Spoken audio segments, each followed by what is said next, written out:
So we have staff report. We'll start with the fire department. Steve Bowen, you're up, sir.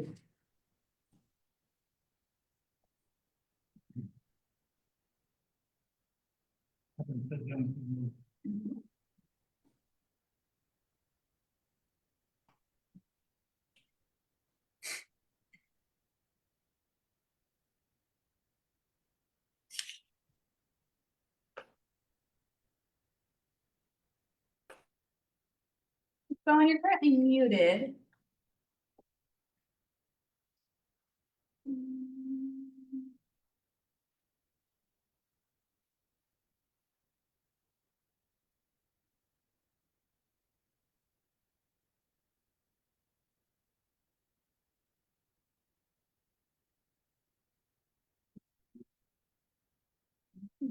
Chief Bowen, you're up, sir. You are currently muted.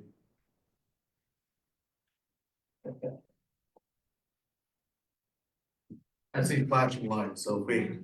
Your respond time is not good. Can he hear us, you think?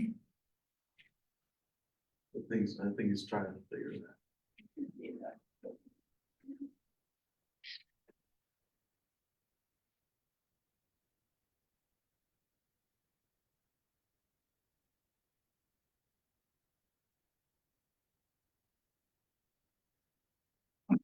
Playing with it. No. Well, it looks like they're busy, so. You want to move on to the police until he gets fired in, or what? Yeah, the chairs prerogative. Okay, let's move on to the, are they here? I don't see. They're them. online Oh, as they're well. online too. Yes, sir. I'll go ahead and go until Fire's able to figure out the mute thing there. So not a lot of new stuff, but I'm going to go over a few of the things that I went over last month. Right now we have officers in the FTO phase out on the streets. They're doing very well. They're very, I would say they appear to be ahead of where most people are at this time, which is awesome. They're learning quick and growing fast. So we also have 28 recruits in the current recruit class, with 7 of those being female. We have just a couple of weeks till the NCAA tournament shows up. Right now we're going through logistics and staffing and making sure that we have everything covered, making sure that all the visitors, tourists and everything coming to the city will have a safe time, a fun time, and be able to enjoy themselves. And then as the weather is starting to warm up, things that we notice are theft from vehicles. People leave stuff in their cars. And then with the warmer weather, people are outside more, they're walking, and it's a crime of opportunity. When they see something, they'll, a lot of the times they'll try to take it. So we just encourage people to obviously take all their belongings inside, hide them, make sure that there's nothing visible, and things stay locked up. And then also with the warmer weather, we started seeing an increase in the mini bikes or the ATVs that are riding around. We're trying to educate people, let them know that they are not street legal. So we're dealing with that in a lot of different neighborhoods. It's kind of all over the city. You know, it's a fun toy and activity for teenagers and adults alike, but they can also be very dangerous because they're not visible like motorcycles and vehicles on the roadway. So we encourage that if you or anybody that you know is participating in those things, to make sure that you do them at a location that is appropriate. We don't want to show up and have to work an accident where somebody was not seen and got hit by those. And then we just continue to work on our community engagement, continually getting into the schools and visiting various neighborhoods and their activities that they have going on. So that at this point in time, that's all I have. If anybody has any questions. Any questions from the board? Any questions from the public? I guess not. Have a safe night. Thank you very much. You guys have a great evening.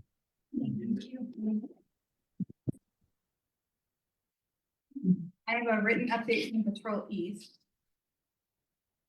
There's not much to report overall. All persons and property crime stats are down compared to this time last year. They are currently addressing a larceny from Auto Trend that is occurring specifically around 500 South Rock Road. So reminding everyone to properly secure valuables and not leave anything sitting in vehicles where it can be easily seen or stolen from. They currently have a group of rookie officers in their second phase of FTO, which means they should be done with field training in just over 2 months. And the current academy class has 27 recruits, 7 of which are female. You can ask me questions, I won't know the answer. We got the fire department on, yeah? It looks like he had to leave. Oh, he's rejoined. So we'll move on to the public library. Let's see if Oh, Chief Bowen. Chief Bowen, you there, sir? Oh, he's running live stream. No, it's supposed to be streaming to Facebook. It's been having issues the last couple Okay. months. It may or may not be doing that for it. You can see everybody in this building has more tech savvy than I do, so. You wanna bet? You might be surprised. We move on to the library. Alright. Thank you. That. All right.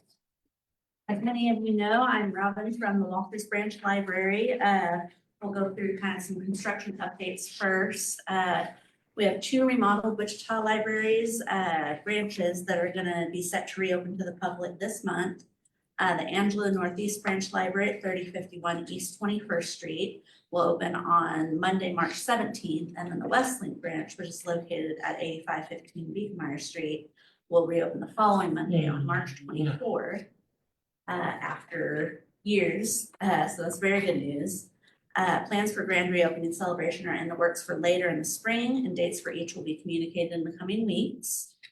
Beginning March 5th and until the branch opens to the public, drive-through services at the remodeled Westlink branch location will be offered at reduced hours for hold pickups and returns only. Regular hours will resume on March 24th.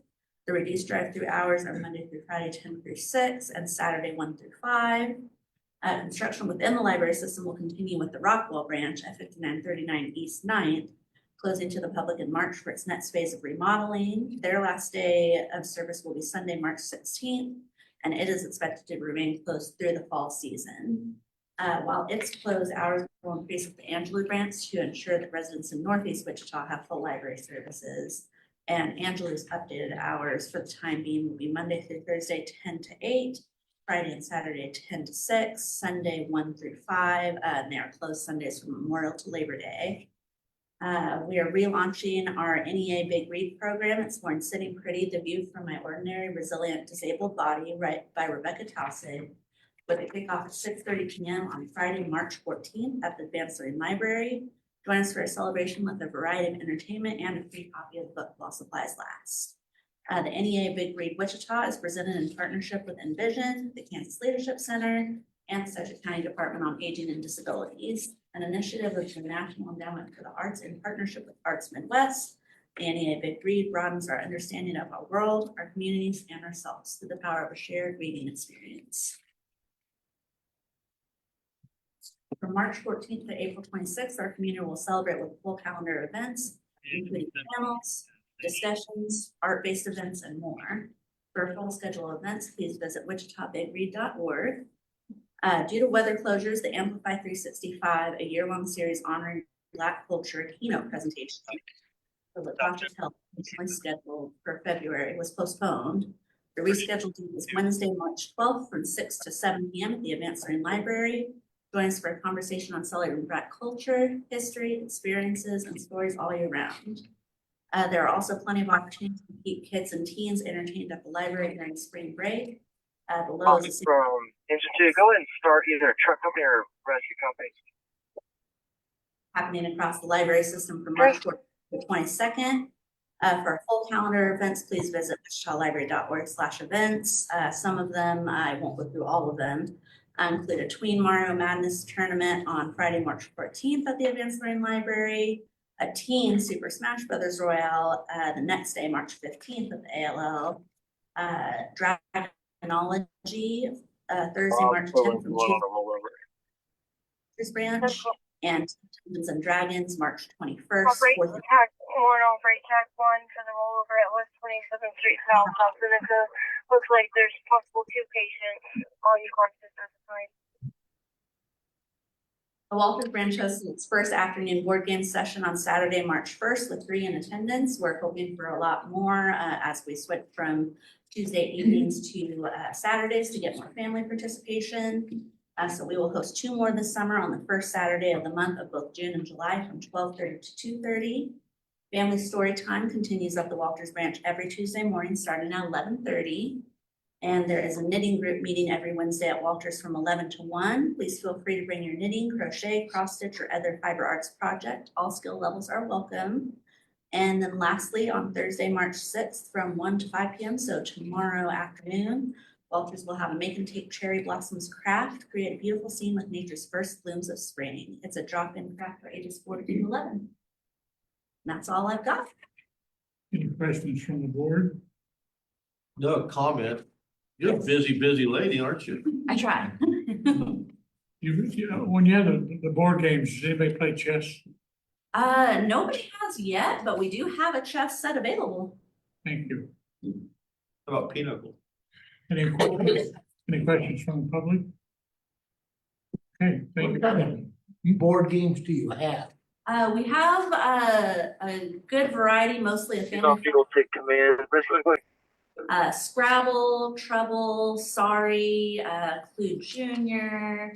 We have Yahtzee Frenzy, Monopoly Chance, which is like a quick version of Monopoly, Shoots and Ladders, chess, all those kind of things, yeah. Okay. Anybody else? Thank you. Thank you, Ron. You get good help competing with the fire department. Okay, on to. Chief Bowen, is he still on? Can you hear me? Yes, sir. Yes, we can. Wow. My apologies. I'm not very tech savvy. You have your hands full, it looks like, sir. We're not gonna. In the Z, you can go into Scarl. I just cleared the scene of a house fire in southwest Wichita where, had smoke showing on arrival and fire crews located an individual and rescued him and initially was triage blue, not breathing. Firefighters got him to triage red, which is where they're able to have respirations on their own, and they're being transported to the hospital now as we speak. So it's kind of busy this evening. We had apartment fires southeast Wichita earlier, but Beck had shared sharing on the screen the District 3 stats. The one is for February, and you can see District 3 compared to the other council districts, and then the one below is year to date, which District 3, District 6 is some of our busier districts.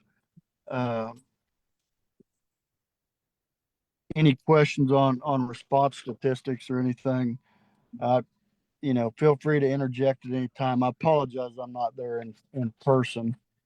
On the second page of what Becca has some fire department news and lists out the safety messages. In fact, I'd been down at Station 19 eating with the crew down there for dinner.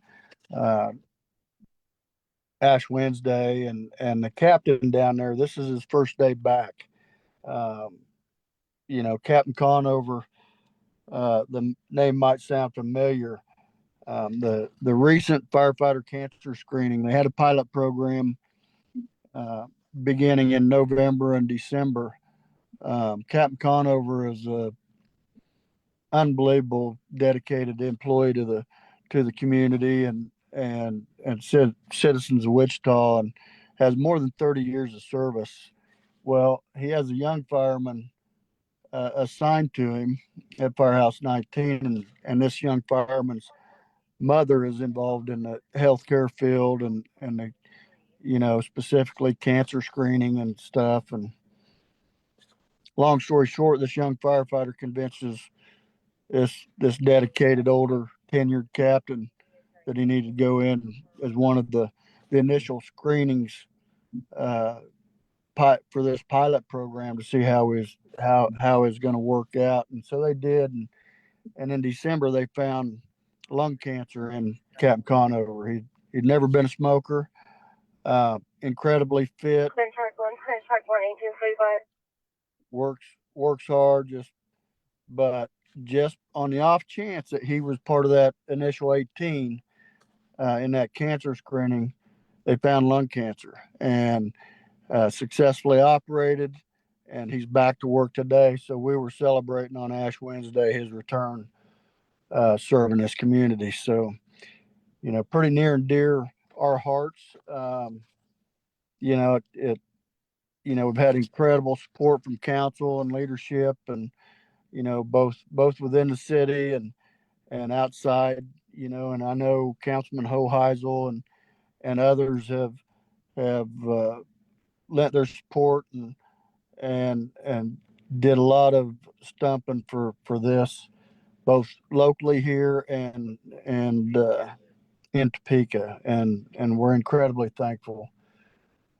So I'll get off that soapbox, but thank you very much for all the community does for you. It's a pleasure to serve the community.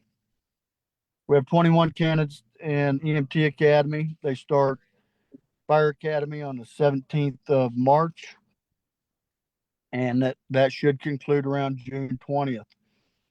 We have several members in Florida doing final inspection on a special operations tractor trailer rig that is specifically for collapse and trench. The trailer itself is long overdue. We have, I think, over 50 certified FEMA deployable rescue technicians, hazmat technicians, and this rig will certainly help on those specialized alarms. And we're very thankful that this was able to come to fruition. Some of the recent training and upcoming training we had regionally at our training center, an 80-hour hazmat technician class, rescue diver certification for our SOC, and our annual rescue swimmer test for our divers. Upcoming is an active shooter exercise that is a joint exercise at the local, state, and at the national levels. So it'd be critical to it's an all-day exercise, and the interaction between agencies is going to be critical. If we pray we never need that skill set, but knowing the faces of our counterparts in Wichita PD, Sheriff's Department, EMS, and working together in these exercises really pay dividends in the long run. I won't read all these things, and as always, the safety message is consistent. Something you can do for your family is close your bedroom door at night when you're sleeping. There's pictures, on the next pages, color pictures of the difference between an open and closed door, differences in temperature of upwards to 900 degrees. Time change is coming, and in the past, it's always we check our smoke detectors every 6 months or whenever we do our spring forward and fall back. But we need to check those smoke detectors on a monthly basis. And there's also some educational material farther back that shows how many smoke detectors and where they need to be located. So a couple different places in this, I have information on how to contact our community risk reduction division, and that's led by Chief O'Cades, and they work incredibly hard, on all these different safety programs, and specifically I not as well versed as I should be, but if you don't have smoke detectors, you don't have access to them, or potentially if you do have smoke detectors and you need assistance having them installed, call us. We can get with you and review the circumstances, and if you need physical assistance with installation, we can do that, and we're happy to do it. At this time, I really don't have anything else. Is there any questions from anyone? Anyway, we'll start with the board. Anybody have questions? Anybody from the public? No questions. Thank you. Be safe. Thank you. I appreciate y'all, and sorry about the snafu earlier. No problem. Thank you. Bye.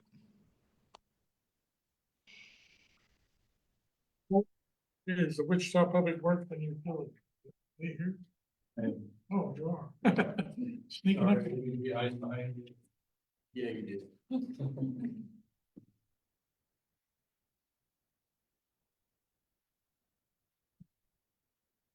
Advance that for me.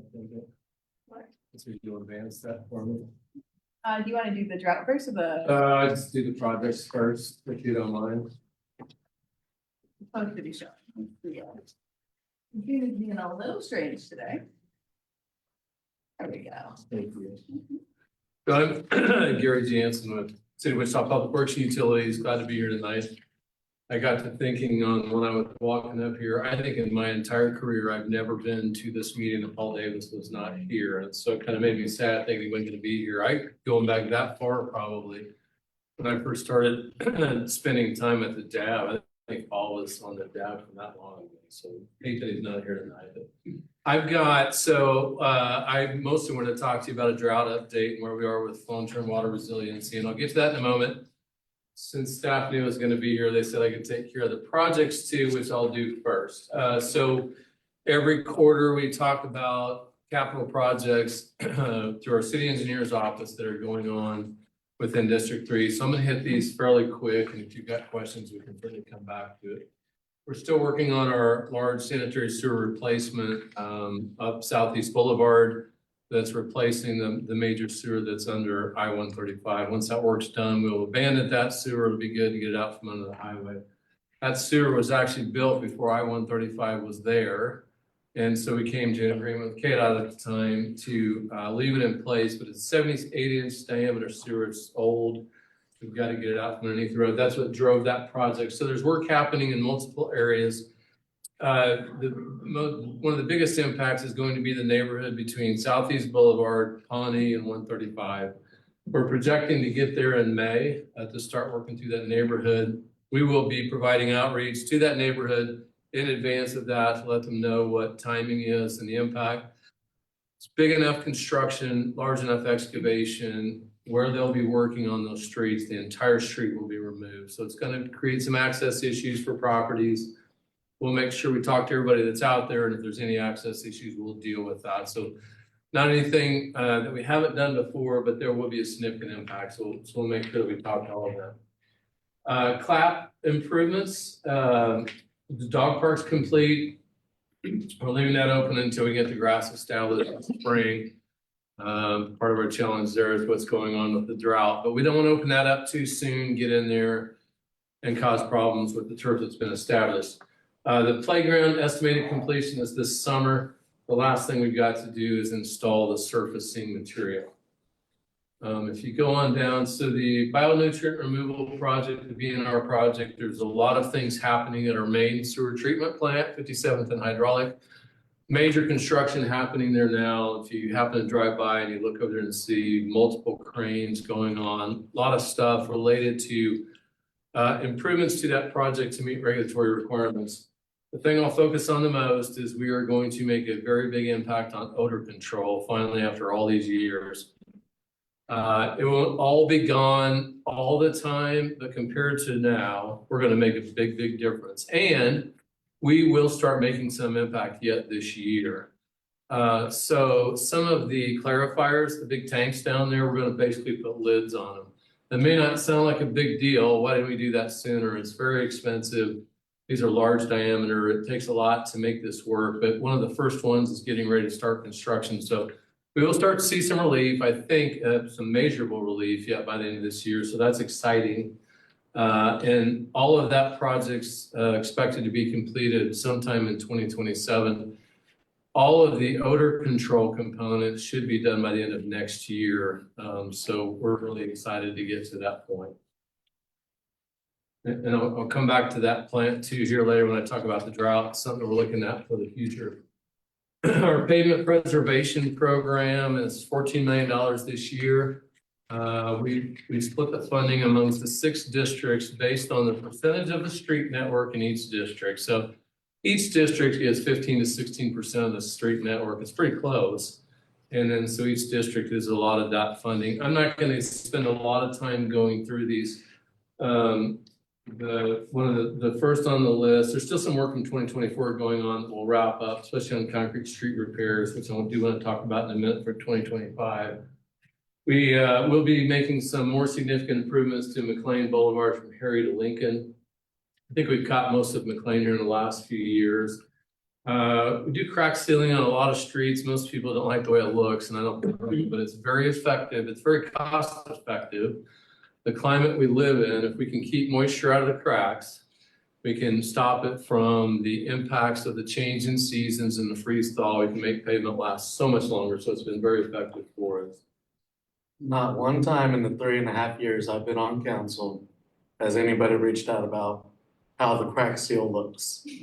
I appreciate that. East Wichita is different. Yeah. It's a matter of perspective. Thank you for that, council member. In some neighborhoods, they are very concerned about how crack seal looks. And so we work through that, but we actually are piloting some gray crack seal so that it matches the pavement closer, but it's really expensive. So we'll see how that goes. You can go on down. Concrete street repair, I want to mention real quick. This year, so we've got a lot of concrete streets in Wichita, especially in some of the older neighborhoods of the older districts. Concrete streets are a great thing when you build them. They last a lot longer, but boy, are they expensive to repair. And it eats into so much of our budget trying to make repairs on concrete streets. The city council chose this year, and it's a great thing to add $2 million in additional concrete repair. And we split that out based on the amount of concrete pavement within each district. And I don't remember the percentage that District 3 got, but it was a fair amount. We have additional concrete repair funding on top of what was already in there. So there's some things that are going to happen on 31st Street, and then also on residential streets is where we'll see the biggest difference. So we're going to really keep a close eye on that impact of that additional funding, I hope. At the end of this year, when we go back to the council to talk about 2026, that we can stay on that track and even find additional resources, because those concrete streets, we just seem to get further and further behind because they're so hard to catch up to, but I think we'll get there. We have on our website under the Public Works and Utilities page, you can find that pavement preservation program fairly easy. There's an interactive map that shows all the work that's going on, what's coming next, what's happening in the neighborhood. If you haven't had a chance to go look there, I would. A lot of good stuff. So project we have under design to make improvements from Mount Vernon to Southeast, from Southeast Boulevard to Oliver. This is the last stretch of Mount Vernon between the river and Woodlawn to be improved. You've probably seen the rest of it has gone to 3 lanes with on-street bike lanes. This will do the same thing. We're acquiring right away now, hope to start construction yet this year. So moving forward on that, the next item shows the Mount Vernon hydraulic intersection, which is within those limits. But it's a separate funding source through the state, so we just showed that separately, but that'll get improved also. With that, Mount Vernon will be improved all the way there. One of the values of the on-street bike lanes, some folks are not the biggest fans, and that's fine, is it creates a connection between the river, Ark River bike system and Jip Creek once you get out to Woodlawn. So if you look at a map of our bike system. There's a really good connection between those two. So, and we hear from the public a lot about the value of bike lanes. So I think it'll be good to finish that. Plainview Community Center, we're actually getting ready to hire an architect in March to get moving forward on that. That's exciting. We've got funding set aside in our capital improvement program for that. If I had to guess, I think we would hope to start construction sometime later in 2026, the last half of 2026, assuming we get moving forward on the design. And Becca probably could tell you a lot more about that project than I can, but we're ready to get moving forward. A fairly small project, but one of significance that Councilmember Hoheisel has pushed us on, I'm glad that he did, was to make improvements on Wassel at Victoria, south of Anderson Elementary in that area, kind of. Long-standing drainage issues there, just a flat area that was never served by storm sewer extension. Get during the winter and it gets icy, so I appreciate Councilmember Hoheisel keeping us on top of that. We actually did the project, should be beginning construction in the next 30 days. It's gonna make a big improvement. It's going to rain again. I'm convinced it's going to rain again. And when it does, we'll be glad to have that. So it's good to have that in place. Church Street paving within District 3. We'll be working on Cheyenne, Clark, and 35th Street South. And should all get done in there's a couple of them in 2024 that should be getting ready to start, but all of those will get done. There's some other projects we have on here that are citywide. KDOT's working on proposed improvements to K96 on the Northeast Expressway. That project's been put off a little bit because of funding. We're continuing to work with them, but that would expand K96 to 6 lanes and rebuild most of the major interchanges. If you spend much time at Woodlawn in 96 or Rock in 96, you know, it can get kind of hairy at times. And what they're proposing to do will make a big difference. So we're working closely with them on that. The next phase of East Kellogg from K96 out to the 159th, which is the county line, will start late this year.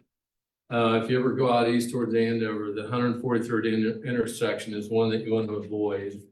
It will provide great separation there. Kellogg will go up over 143rd, over 159th.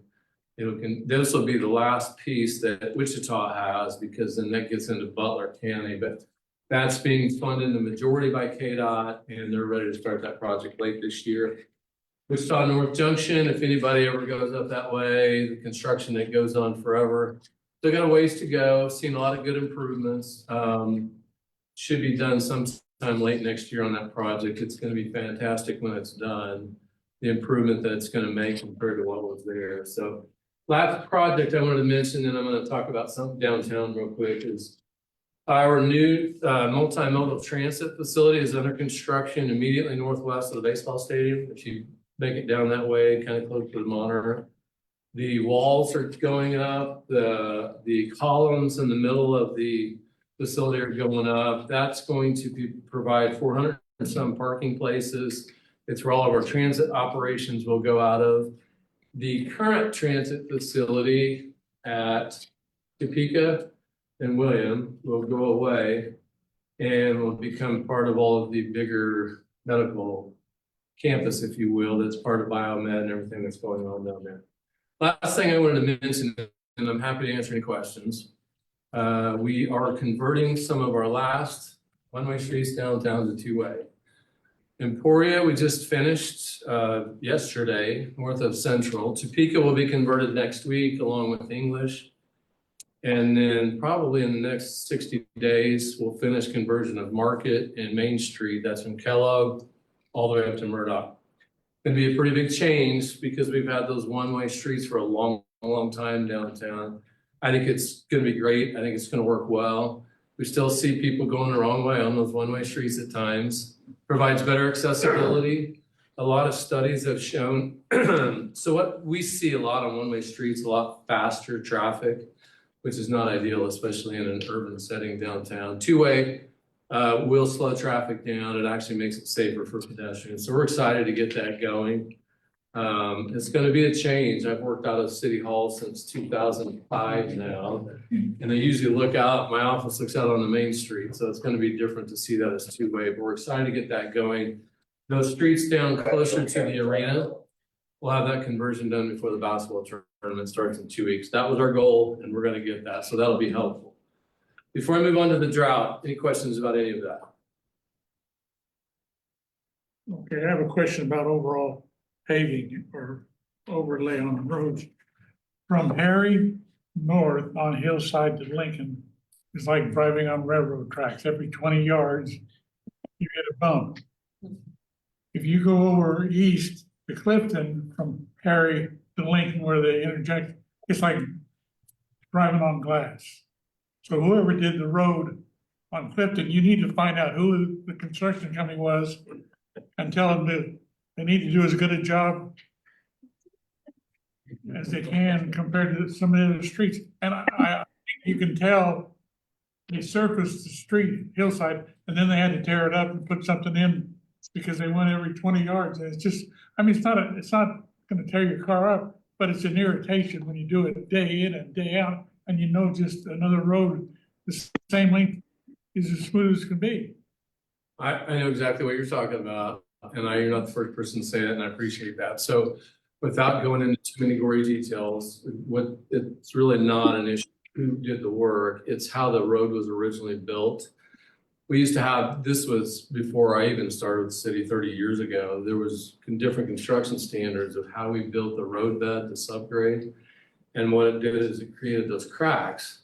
It was cracks in what was below the pavement every 20 to 30 feet. We've battled those for years. No matter what we do, when we fix them, they seem to open back up. And then what that is that's coming up from the bottom through the pavement. Not every road was built that way. And so maybe that Clifton wasn't. We're starting to circle back to some of those same roadways that we made those repairs on within the last 10 years. I think we have found now a better way because within our residential developments prior to 1993-ish, they were all built the same way.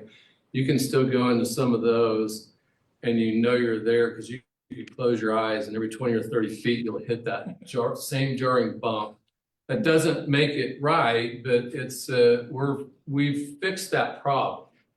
And I'll just tell you how real quick because it's kind of a good story. All of our new roads, every single road we built in this town since just before 1995 when I started, we used recycled concrete and asphalt material below our new roads.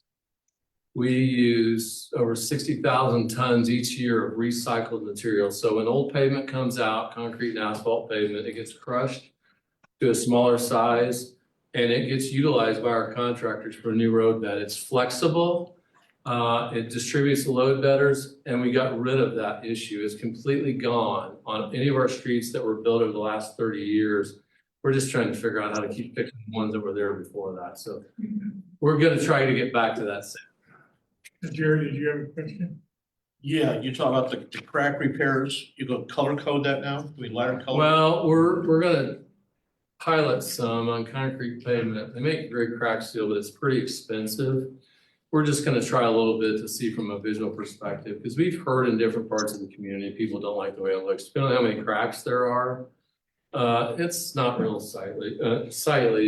I'm of the opinion, hey, it's a road you're driving on, who cares? But that's not what everybody believes. Well, it does matter because I ride a motorcycle and if they're perpendicular to the road, they're okay, but if they're going, I'm going along with it, they're somewhat slick when they first put it down. And if I didn't see it coming up on it, that could be an issue. Good point. I thank you for that. We don't want it to be, I was talking about purely from aesthetics of what people think it looks like. I get your point. You need to be able to see it.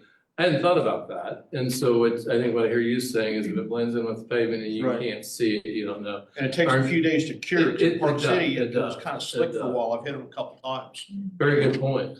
Next time somebody complains to me, I'm gonna tell them. Yeah, Janet with a question online. And I think I do appreciate that. Thank you. Yes, hey Gary, it's Janet. I was wondering, you said there's gonna be some work done on 31st Street. In that area, it's been so long since it's rained, I don't remember exactly. But I think it's on 31st, about 2 or 3 blocks west of Broadway. It floods really, really bad. Would any of that work be able to assist with the flooding issue? It's not likely to with what we're doing for pavement repairs, but good question. I don't mind looking into that. If we, depending on situation, we can have pavement that settles. And yeah, as flat as some of our elevations are around here, it's not out of the question, but you said that was 31st and Broadway? Yeah, just, well, you can't go east from there. So it's about like in the two to three block area west of there. It really floods bad. I'll take a look at that. I don't mind doing that at all. Thank you. Over the last 2 years, it's been the fewest number of complaints about drainage in my entire career. So. Any more questions from the board? Any questions from the public? I'll give you another drainage issue if you want one. Sure, why not? That's what I'm here for. You did. I was gonna, yeah, Hillside and Lincoln, just west of that intersection it rains a quarter inch and it's over the curb. Okay. You can tell who lives there and who doesn't, because you'll slow down or hit the water, then slow down. I will tell you, and I've talked to Councilmember Hall about this. We are going to be spending some time with the city council, probably in the next 2 to 3 months, looking at a potential way to fund additional drainage improvements citywide. And it's going to be a focus in more of the areas like District 3, where in some of the older neighborhoods, the areas that were never, at the time with the development standards, did not require certain drainage improvements. So I'm excited to keep moving forward. I think we've got a way that we can possibly find some funding for that, and to start evaluating the needs like that. It's those types of areas that we would be trying to address. So we're working on them. Nuisance flooding. Yeah. We're doing, Luckily, Anybody a else? pretty big project out at Luckily floodplain. And then after that, some additional funding. will- Yes, that's what our hope is, yeah. Okay, on a personal note, I live in that section on Mount Vernon that you're gonna replace Border 3. Will the road be closed off, or we would still have access to our homes? During construction, you'll still have access. It'll probably be one lane in one direction. We'll let everybody know before then. I mean, there'll be a time when we'll need to rebuild your driveway. And Like, you have to widen it? No. you're not the only one that has that. But once we get moving, our staff and our contractor will have a meeting with everyone and talk about specific schedule and phasing and how traffic will be handled. Yep. Anything else besides, okay, the drought's next, I guess. Okay. I think the last time I was here, I was talking about the drought, as a matter of fact, probably. So needless to say, not a lot has changed for us. We are in stage 2 of our drought restrictions, which limits outdoor watering 1 day a week. We're going to remain that way. We expect all the way through 2025, and I'll explain why. We're getting out to all the district advisory boards this month, making sure everybody knows we're still there. We don't want anybody making tremendous investments in their yard or their property, knowing that they can only water 1 day a week. So I wanted to start by reminding everyone, are you able to go into the I don't even know, there's a view mode that you can see that it's just the slides, just like being, because I sent you a PDF. If you go to, because what it'll let you see, I mean, this is the whole slide, maybe this is.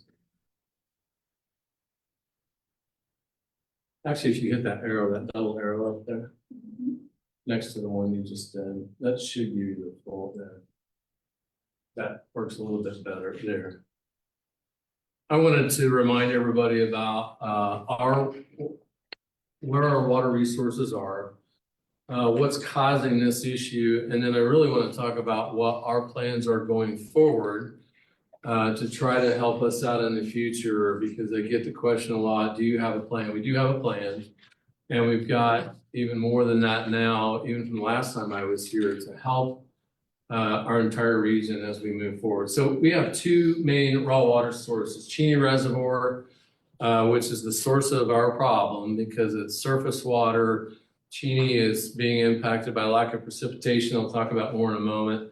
Our Equispeds aquifer northwest of the community, both of those we have native water rights. We have appropriations through the state that we've had for many years. Cheney Reservoir was built in the early 1960s for the sole purpose of providing water to Wichita. It's obviously evolved. A lot of people use it for recreation. If you've been out there, it's kind of sad to see, and I've got some pictures to show you how much Cheney's been impacted. But that's really the source of our concern. Equispeds is in good shape. It's 92% full overall. All things considered with the drought, it's in good shape. I'll talk about our aquifer storage and recovery project in a little bit and how that's added value to it. WWW is our new water treatment plant that we'll be bringing online sometime this year. I'll talk about that in a little bit too. So we generally use about 55 to 60% of our water comes from Cheney and the balance from the Equispeds. Reason being, our current water treatment plant has challenges with treating more groundwater than that. Talk about that in a minute too, and the value that our new treatment plant will bring. I wanted to mention El Dorado Reservoir because people bring it up a lot. I get that question a lot. Why don't you get water from El Dorado? So if you look at the impact of a regional drought, and at the point in time, it's just quite simply that we need water from El Dorado. Water's not available from El Dorado. They supply water to different people already. There's only so many water rights available. Almost all, so 2/3 of all Kansas receive water from reservoirs in the state, federal reservoirs. And there's appropriated water rights for all of that. So it's not like you can just go get whatever you want. The water from El Dorado is not available. The cost to get it here would be mostly prohibitive, but there's just not water there when we need it. El Dorado Reservoir has a smaller watershed that feeds it, so it also fills back up slower. Cheney Reservoir is a 600,000 acre basin watershed that feeds it, and it will not rain. Last fall, it was comical at times when we were watching the weather and storms were headed that way, and it would just split and go around it, all 600,000 acres. And so that's really led to our problem. You can go to the next slide.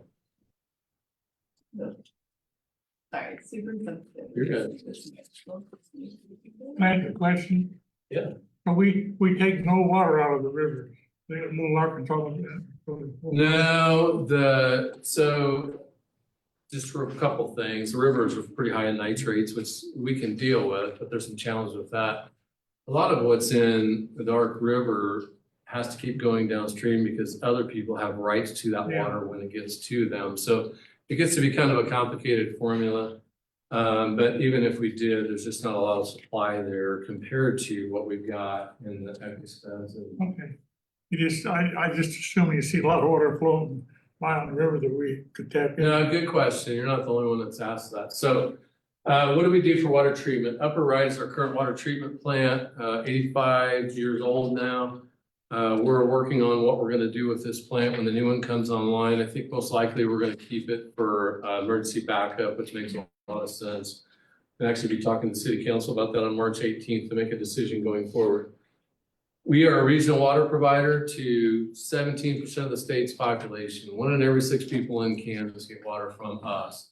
We have 11 wholesale customers, including 8 cities, 3 rural water districts. The reason why I highlighted Derby and Valley Center, looking down the road where we're going to see some help conservation-wise, Derby has considerable untapped water rights. They're getting ready to build, they're looking at building a treatment plant to utilize those water rights. They wouldn't be able to come off of city water, but they can take care of the high demand months, they believe, which is tremendous help for us, right? 20% of our water usage in most years is during the hotter months, the high demand summer months for outdoor use. That's a lot of water. Derby doing that's going to help a lot for long-term water supply. Valley Center is getting ready to build a water treatment plant that they will be able to come almost entirely off of Wichita Supply. It's going to add to our overall capacity. I'll tell you while I'm on this real quick, drought restrictions and everything, the once a week watering applies to all of our wholesale customers. I've got a copy of the plan from every one of these cities and rural water districts that says what they're going to do. And from our numbers, we saw that everybody saved water in a couple of months, we were in restrictions last year. Our new water treatment plant, I'll talk about here soon. We're working to finalize things there. We'll be taking possession of that plant soon. We hope to have that as our sole treatment plant by the end of this year.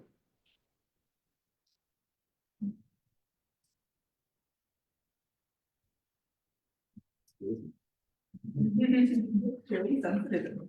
This picture is kind of stark, when you see it, how far Cheney is down. So we're still 7.5 feet below normal pool. We had record rains in November. It was 8.5 feet before then. We've had a lot of people ask about snow.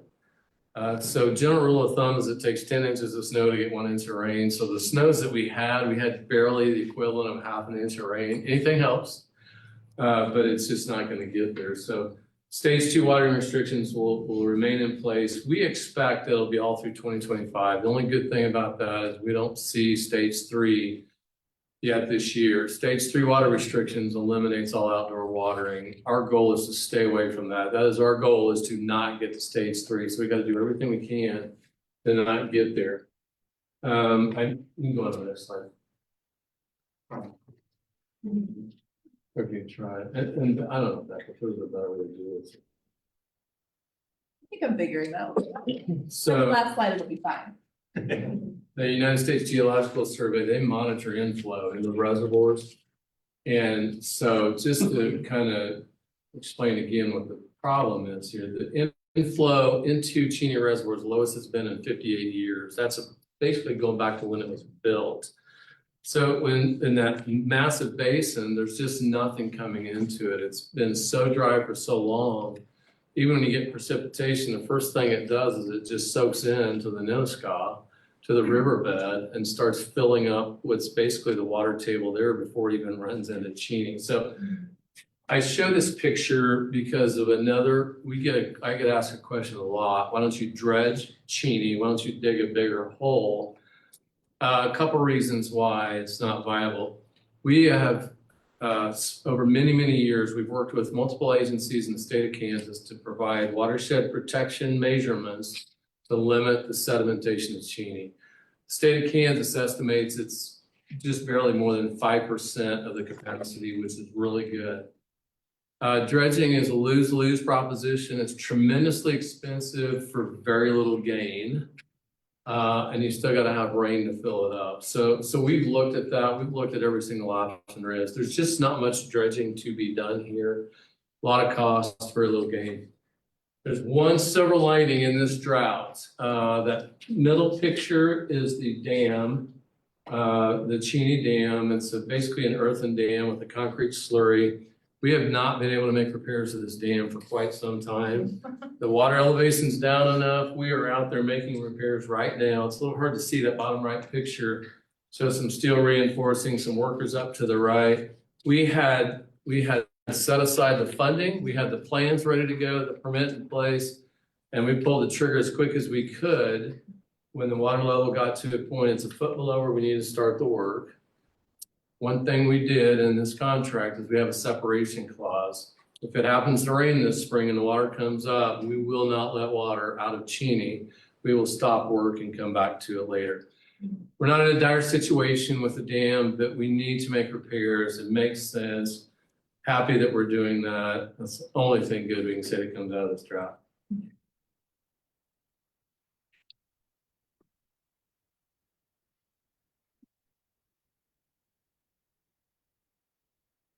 This next one. I think so. So I wanted to show this real quick as the. Well, it's popping up. No, it's right there. Okay. I think that's right. So we work with the Kansas Water Office. I happen to sit on the Kansas Water Authority, which gives me a little bit of an advantage of working people in the Kansas Water Office. And prior to October of last year, this map did not look like this. In fact, it showed that there was no issues here. The reason why this is important is we're in a unique situation with Cheney Reservoir. And until they went out there, they didn't even realize how much of a challenge that there was. This declaration gives us an opportunity to be in a position for state or federal funding to help us through this drought. And I'll kind of explain what that means real quick. We have a large system. We have a lot of fixed costs, right? We've got 5,000 miles of pipe. We've got all these things to maintain. We've got 160,000 customers and everything that goes with that. You're in the business of selling water to be able to operate and maintain the system. The first month of water restrictions last fall, we were $5 million below projected revenue in 1 month. I don't plan on us having to raise rates, but at some point in time, something's got to give. If we stay in this too long, my hope and goal is to find out outside funding to help bridge the gap to get through this so that we don't have to look at anything on the rate. I do not want to have to go to the city council and say that we have to do anything with the rates. So we're keeping a close eye on it. We've got some contingency built in. We're going to see what happens this spring with water sales. This is my hope that it'll help us out here too. So next slide.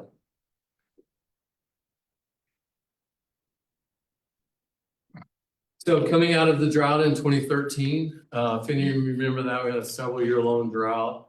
It was literally wiped out, and 2 rain events over the period of 2 weeks took care of the entire drought, which is good.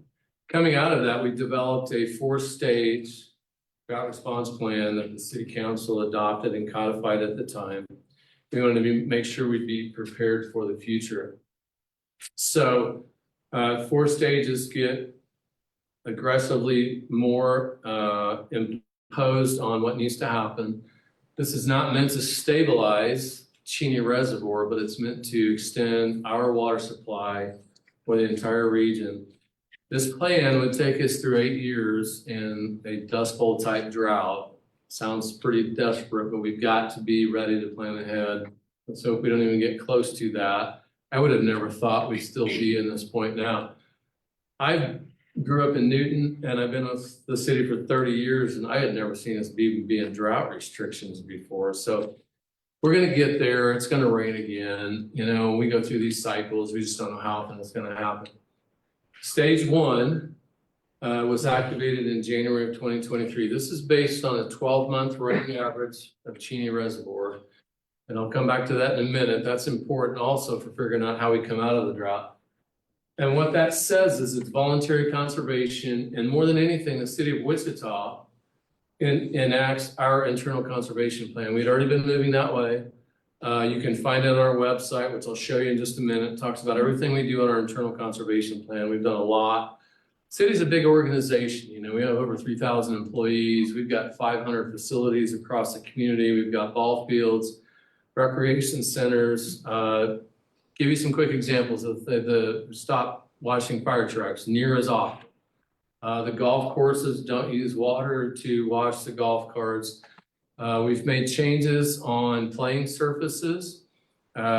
City Council was able to help secure state funding at Stryker Soccer Complex to change those all out to artificial turf fields, really backed off on the watering. Golf courses, it's changed out turf types, mowing types, or mowing, how they do the mowing so there's less water needed. From an operations standpoint for public works and utilities, we've done everything we can to back off on water use. Construction projects, we've backed off on water use. And there's another part of this I'll come back to in a minute that relates to this facility. So things just kept going down. And in August of last year, we activated stage 2 based on the Cheney 12-month average. Mandatory water conservation, restricting outdoor water usage to 1 day per week. You cannot water between 10 a.m. and 8 p.m. There are a few exemptions apply. We did not know how this was going to work. Our hope was, so we've been through July, high water use. Our hope was, we were kind of just winging it a bit, saying we hope we could back off by 10%. Very first week was a 35% reduction in water use. So people got on board. Not everybody was happy about it. I heard from every single one of them that was not happy about it, but that's okay. And there's some things that go with that related to HOAs and that I'll talk about in a moment. That our goal was public education and collaboration. We're all in this together. When you get to stage 2, there are penalties that come with that. First is a warning, second is $50, third and beyond is $100. We don't have the resources to go out and watch people. So what we did, As we let the public know, here's a way you can report. If you see somebody that's not supposed to be watering and want to let us know, that'd be great. We had our construction inspectors, our housing inspectors kind of start watching, not being overly active, but watching. We issued quite a few warnings. We didn't issue that many penalties because it seemed like things were working. We'll do the same thing going into the spring. We're a big city, don't have the resources to do that. We're hoping that people get on board and work with us. And I think they did. They did a good job. Overall, we saw it's working. The plan is working. It's doing this drought response plan is meant to cut outdoor water usage in half. And I think we got to about 58%. So it worked pretty well on where it was designed.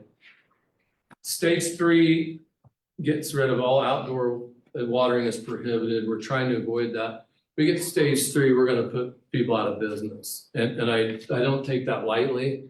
Landscaping companies are already struggling, which I'll come back to in a minute. Nurseries, there will be businesses that will be impacted if we get stage 3. This is why we're out making these presentations, talking to people again, keeping it fresh in their minds. We got to all work together to avoid stage 3. We'll get some rains this spring that'll help prolong that, I hope. So stage 4 is way out. It actually requires businesses to prove that they can reduce their water usage, and it keeps water going for essential businesses only. It keeps our community moving forward, but let's hope we never even get close to that. Next slide. So this is what we went to in the quadrants for once weekly restrictions that were implemented in August of 2024. Monday was Northwest, Tuesday was Northeast. You'll see the Far East is Andover. Andover are direct customers of ours. We provide water to them. Southwest was Wednesday, Southeast was Thursday. No watering Friday, Saturday, and Sunday. This makes it a lot easier to monitor also. We had some operational things we hadn't thought about. In Northeast Wichita, there's a lot of irrigation systems. And several hours into that day, we started experiencing pressure issues within our system because so many people were watering. So we had to make some adjustments and it was fine. But at least we know what's happening. I think this worked well. We're still in the same place. I'll tell you real quick, if you have a well, it does not apply. And we still ask if you've got a well, just like I'm doing, that you still practice conservation, but overall it really didn't have an impact. Within the information we've provided, it helps us if you would put a sign out that says you have a well, because it's kind of hard to tell, right? If you've got a well, we should be able to see the wellhead, but you never know if it's active. So it helps us from an enforcement standpoint if you put a well sign out. I will tell you, I was pretty amazed at how many people thought that that was, we were being a communist regime telling you to put a well sign out. Literally was called that by asking people to put a well sign out. So whatever, I'm not going to fight anybody over it, but we would ask that you put a well sign out. I think that's all I have on that slide. Public outreach has been a big deal for us, including these types of interactions. We have a great resource on our website, SaveWichitaWater.com. It's got everything you ever want to know about the drought. It's got a dashboard for Cheney Reservoir. The reason why we thought this was important, I want to tell you this real quick. Cheney Reservoir is 20 miles west. Probably a lot of people in our community have never even been to Cheney Reservoir. As we were going through last summer, and we'd get just a few rains here and there, the local meteorologist would go on TV and said, hey, it's raining, the drought's gone, we're all good. We literally sat down with the meteorologist from the major channels here in Wichita and said, hey, you gotta help us out. And stopped doing that. They did a tremendous job. They immediately went out and started doing live coverage at Cheney. They started doing stories out there. They started telling people this is why. And I think that helped out a lot. So that was good. We want to provide as much information as we can. On the left side, we've done a lot for irrigation education. We've got K-State and Central County Extension Services involved, trying to encourage people how the best way to take care of your yard. I have seen in this community for years, not unlike others, people that water 7 days a week. Some of them I think water 2 or 3 times a day. That is not the recipe for a healthy yard. It's a very shallow root structure, and you know what happens if you've done that to your yard and you go to once a week watering, your yard is gonna die of shock. And we saw that from people and heard it from people, so we've got a lot of information here about lawn care. I mentioned our internal conservation plan, it's got a lot of great stuff. We heard from a lot of folks in the community saying, I will back off on watering as soon as you can prove you're doing it. I think we did, and we've got a lot of good information there, so. Good stuff here, frequently asked questions. You can actually go here and print off a well sign if you need one. So we provide that too, but if you ever need anything, say wichitawater.com. We're starting to do a lot on social media, blasting out to the public about still being in water restrictions, and so we remind people that this is here. So what are we doing then going forward? Because we're not just gonna sit back and hope that the watering restrictions work until it starts raining. So I do want to mention that part before we talk about a 12-month running average. But a lot of people ask, what happens if we get a massive rain event next week, 2 weeks, several that fills Cheney back up? We are not lifting. It's still going to be based on the 12-month running average. So even if the reservoir fills up, our projections, it could probably be 3 to 5 months before we lift it, because we're not going to say we were out of drought restrictions and then have it start dropping. During the heat of the summer, we lose a lot of water from evaporation, and we just can't do that and go back in. So we're going to be very cautious and very conservative. Go to the next slide. So we have invested tremendous funds over the years, a lot of federal funds, to develop our aquifer storage and recovery project within our Equispeds well field. And very innovative. There's other places in the country that do this now, but what it does is it helps keep our aquifer full, and it develops credits. We have a certain appropriation through the state of amount of water we can use in the Equispeds every year. Bottom left, this concrete structure, that's the Little Ark River. When the Little Ark River is up, we take water from the river, we pre-treat it, we take it through that surface water treatment plant, we inject it back into the aquifer. We get credits for the future in the drought above and beyond our appropriations. So if we ever get to a year that we've got to use all of our water rights, we can cash in those additional credits to help get us through a drought. It keeps the aquifer full for everybody that uses it. We're not the only ones that do it. There's a lot of people that use the Equispeds. City of Hutch, a lot of agricultural users use that too. So it's bringing value to that. So been a great program, been very cutting edge when we developed this and innovative. And it's one of the big things that's helping us with drought resiliency right now.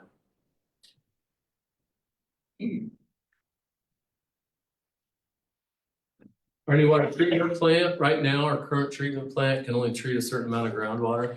This plant, when we're fully operational and we've got it running for some time, we could actually treat 100% groundwater through this plant. So if it ever got to a point during a drought that Cheney was not available, or was to a point that we wanted to take the stress off of it, and we've got the water rights, we could pull all groundwater from the Equispeds and treat it and still probably meet our demands. Huge deal. It's not going to happen right away. It's going to take us some time. We are going through performance testing of this facility right now. Construction was completed late last year. We will take possession of this plant sometime in the next 30 to 45 days. That doesn't mean we're going to start making water and sending it to the system, because we still have to work through KDHE for final permitting.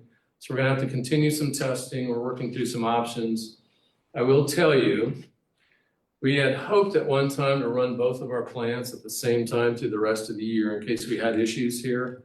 This drought is making things worse on us because we have to have a certain amount of water to run through each plant. With the drought restrictions in place, the nighttime demands will not be enough to run both plants. So we're sorting through that now. We'll figure it out. We just don't have the magic formula yet. But this is going to be huge for us. It's going to allow a lot of flexibility. It is going to be a big deal for drought, responding to the drought in the future. So we're excited to get this going. All part of the current rate structure. Nothing's changing with that. This is the most exciting thing that we are looking at doing going forward. And I'll show you on the next slide and talk a little bit about what reuse is all about. But we're gonna push on something really hard. There's not a lot of this happening in the United States right now. In fact, there's only one active facility in the United States that uses direct potable reuse, and I'll talk to you about what that is. So we've got, if you start on the upper left, is our one of our wastewater treatment facilities in Northwest Wichita. Very bottom is the plant 2 we talked about. It's got a consent 26 million gallons a day is what we're treating and sending that effluent to the river, and it's going downstream. Four Mile Creek plant, we took over from the county some years ago, it's more than 2 million gallons. That's actually going to be more than that soon. The water center where we're at right now is 1 million gallons. You can see Wichita Water Works. We have 30 million gallons a day of treated effluent that could be a new source of water supply for us. If we could find a way to capture that, we've got the rights to it. We can look at methods for advanced treatment. It's already being treated before it goes into the river. It's a drinking water standard.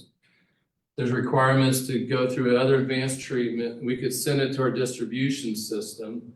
It makes all the difference in the world. And I want to talk about that a little bit more on the next slide. But before I get off of this, can you move that bottom right box just for the purpose of this slide? Is that possible? So we already, out of our plant 2, we already have a pumping facility that provides industrial reuse to Spirit, almost 1 million gallons a day right now. So that takes some of that is providing conservation, takes some of the load off of us already for raw water supply. We will continue to look at that. There's a lot of industry and businesses that could use, that don't need potable water. They could use reuse for cooling, for production processes. That's what Spirit does. That's going to be part of this upcoming study that we've got. But I'll tell you, one of the factors with that is we're selling less water still, so we've got to balance this whole revenue thing too. Not a bad thing. In a perfect world, we would take that 26 million gallons a day up to Wichita Water Works, run it through that plant, and meet our demand for most days. We could provide water for generations to come. One thing I want to mention about here, and then we're looking at real quick at this water center. So there's over 1 million gallons a day that comes through, it's treated. We're treating the contaminated groundwater from the Gilbert, Moseley, and North Industrial Corridor areas in the core of the city. It flows through these fountains and ends up going to the river. We've got an access point right outside the building here that our parks department and our sewer maintenance folks fill up their trucks. So we clean out pipes, we water trees. It's very safe water to use. We do that right now. There's still a lot of water available. We just revised our permit with the state of Kansas. So here soon, we're going to start allowing this access for contractors and landscapers to come get this water. Not going to charge them anything. Come fill up their trucks and help them keep moving forward. Last fall, I would get a call from a landscape company saying, I sold a bunch of stuff to somebody 6 months ago. I need them to come get it. I want you to give them an exception to water it. And I said, we cannot do that. There's no way. The property owner would call and say, I have to buy this stuff. You've got to give me an exception. I said, there's no way. This will help. So we're going to make sure everybody knows that this resource is available. We'll be talking to the public about that soon. I'm really excited about that because it's the best we can do right now, but that's a lot of water. It's 1 million gallons a day. You can fill up a lot of trucks and have the ability to not use potable water, not put any more strain on Cheney. So we're excited about that. Next slide. And sorry, I promise you I'm getting close. This looks kind of busy and there's some technical stuff, but I want to talk to you about what direct potable reuse means. Started in the upper left is our wastewater treatment plant we talked about. We can assume that that's plant 2. That effluent comes out of the recapture. The stuff in the middle is all highly technical stuff that I couldn't even explain to you if I tried, but it's what they call multi-barrier treatment. And this is what people are doing around the country. You run it through advanced treatment, you send it to the distribution system. Our average daily demand throughout an entire year is 50 million gallons a day. You can imagine what could happen if we could deliver half of that to ourselves to treat every day, the impact that would have on our long-term water supply. I'm convinced we literally could provide water for multiple generations and never even talk about the drought response plan again if we could make this happen. There's a lot of barriers to overcome. There currently are no state regulations in Kansas that allow direct potable reuse. We actually made a selection for a consultant last week. Councilmember Hoheisel was gracious enough to be a part of that. We're excited to get moving. We have broached this subject with the state of Kansas. They're ready to move forward. We're going to be as bold and aggressive as we can. It's going to take some time. There's also funding available out there on the federal level in particular, because this will not be a cheap proposition. But if you look at the impact to the future, this is something we've got to invest in, and we're gonna move as hard as we can on this. It'll take some time, but this is exciting. This could be one of the most impactful things that, at least from my perspective, we built a $600 million water treatment plant. This would be even bigger than that for what this could do for long-term water resiliency. So we're excited to keep this moving forward. Ready for the next one. Sorry.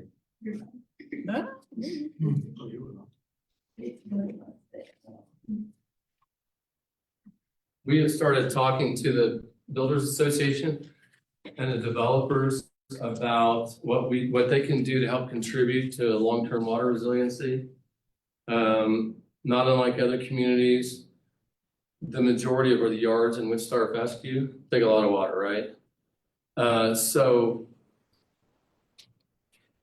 we're talking to them about what do you do. If any of you live in a neighborhood with a homeowners association, you're told that you've got to water your yard, you got to keep it a certain level of green or you'll be fined. So we spent a lot of time talking to HOA management and homeowners association groups because they are not protected under their covenants. They have to follow city ordinance. And so they got on board. But what we want to do long-term, remembering that this isn't the last time we're going to see a drought, is start changing those rules and see if we can get HOAs to agree to not worry about that anymore. Let people change out their grass type, let them go to buffalo, let them go to whatever. And you know, I heard some developers saying I'll never be able to sell a house, which I don't believe. So we're working on that. We're looking at the city's landscape ordinance, which doesn't really require a certain grass type, but we still want to make sure that we are being out front on trying to put in drought tolerant materials. The bottom picture, most developments, newer developments, have got water features. They've got ponds, they've got lakes. My brother lives in a development in Jacksonville, Florida, and every single irrigation system is reused. It is served from the water within the development. It's a requirement of it. In fact, it's part of the law in Jacksonville, Florida, that you have to do that. I think we can start looking at that. So I'm spending time with the builders, trying to push them to building drought tolerant neighborhoods. They understand the challenges too, and so I think they're on board. So we're excited to keep going in that realm too. Last thing, and then I'll wrap this up.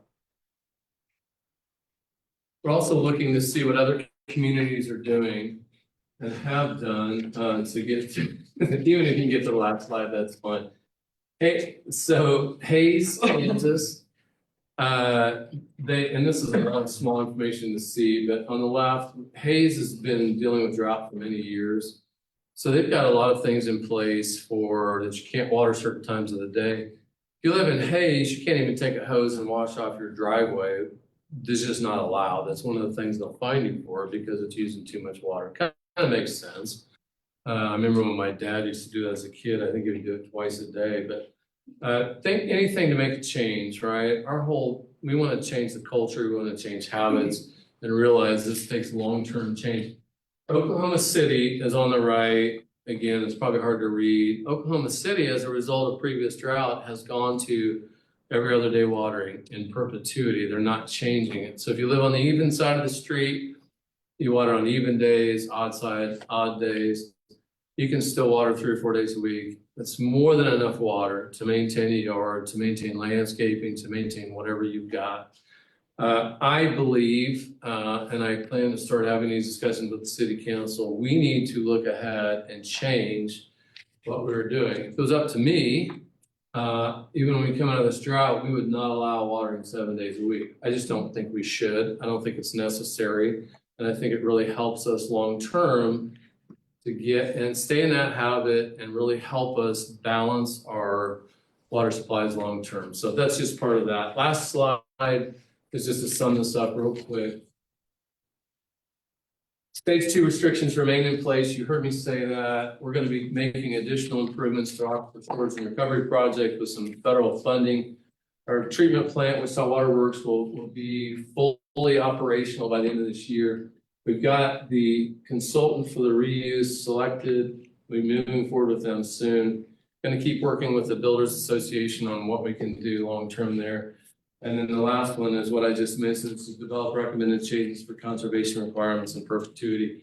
There's a lot of information. I appreciate you bearing with me, but as we get going into the spring again, I thought it was important for everybody to hear where we've been, where we're going, and make sure everybody knows what we've got to do to work together on this. So thank you for bearing with me. That was all I had. If you've got questions. We're heading into spring, and I'm sure it's gonna be things that you've already mentioned here. So I would just say, you know, as we are kind of working with our own neighborhoods and communities and kind of reminding folks in our neighborhood of, hey, we're still in these restrictions. If there's like 2 or 3 of kind of the most common complaints or issues that you hear that we could maybe be armed to respond to, so hopefully you're not getting as many of those calls. What are some of those things that we could just remind folks and tell our neighbors? Well, I appreciate that. I thank you for asking that. I mean, first and foremost, the best thing we can do is to stick to the once a week watering and make sure everybody knows what it is. I've had people call me and tell me, I'm not going to do this. And I'm just gonna be honest with you, I had their number, we figured out what their address was and we went out and find them. So, you know, whatever, I don't know how many times we find them, you can do whatever you want. But I think that the biggest thing is for people, here's what I would hope the message is people need to understand what's on the backside of this if we get to stage 3. And they may still say, I'm gonna keep on watering, but at that point in time, we will have to do something different with enforcement.